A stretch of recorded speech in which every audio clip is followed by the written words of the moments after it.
鸟儿筑巢。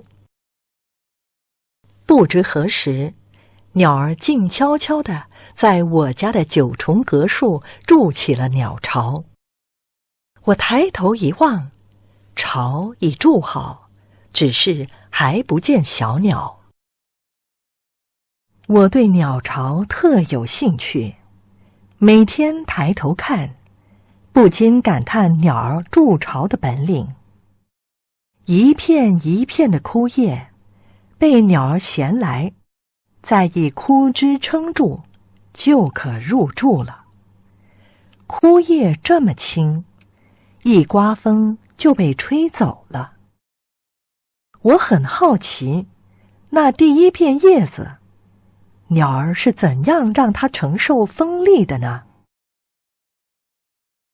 我喜欢做木工，可是我手上总缺少工具。看到鸟儿可以不用一根钉，也不用一条绳，就把房子建好，我很羡慕。鸟儿筑巢的位置是经过精心挑选的。